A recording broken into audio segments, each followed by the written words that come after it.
Hello, Rich. Welcome back. Well, welcome back to you. Good to see you. You're looking well. Yeah, I was just listening to Tullio. I know Tullio. I presented a day with him here on the Isle of Wight a few years ago. And, you know, the whole basis of what he's saying is really simple. That is that cancer is a fungus and sodium bicarbonate kills fungus. It's as simple as that. And, you know, when we're talking about a conspiracy to suppress cures that aren't produced by Big Pharma, it doesn't mean that every doctor is in on it. All you need is doctors to be one of two things, or usually both, which is ignorant of anything outside of what's been taught to them at the medical schools and by the pharmaceutical reps, and secondly, in fear of stepping out of line. And this is how they've done it, Rich. The Rockefellers, in the early part of the 20th century, or the latter part of the 19th, when they were starting to bring in big pharma medicine, they introduced, this is such a scam, and it's played out right across society.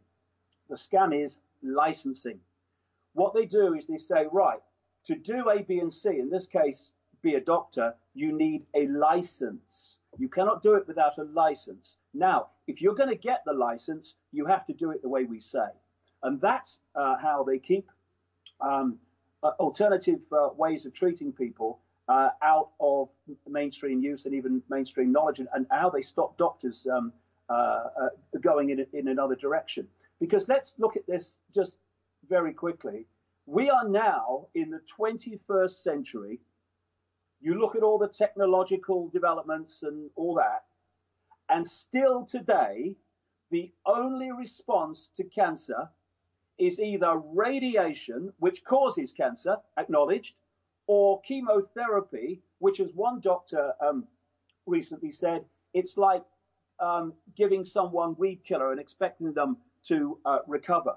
And what chemotherapy does is destroy the immune system, the cells of the immune system. So even if the initial cancer is suppressed, the immune system's not there as protection any longer for the rest of your life, with often devastating effects in terms of cancer returning. So it's the Stone Age. And if you look, Rich, through the history of Big Pharma, what you'll find is anyone that made breakthroughs that were outside of the Big Pharma arena, they were targeted, destroyed, either ended up in jail, and attacked and abused like look at what happened to Wilhelm Reich and the orgone generator and that story that we told early in the spring here on TPV.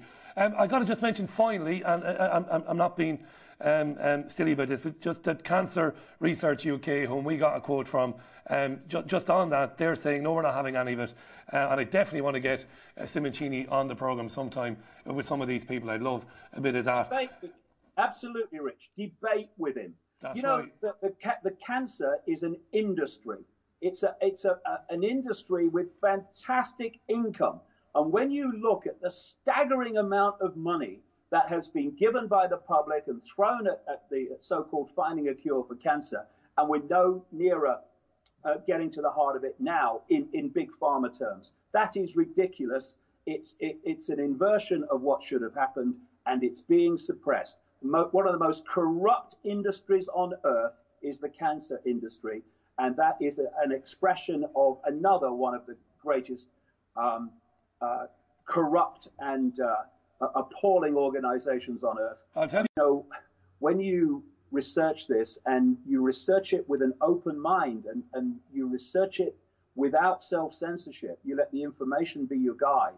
And this is why, like, again, coming back to what we said earlier, this is why I talk for so long when I do a presentation like Wembley Arena.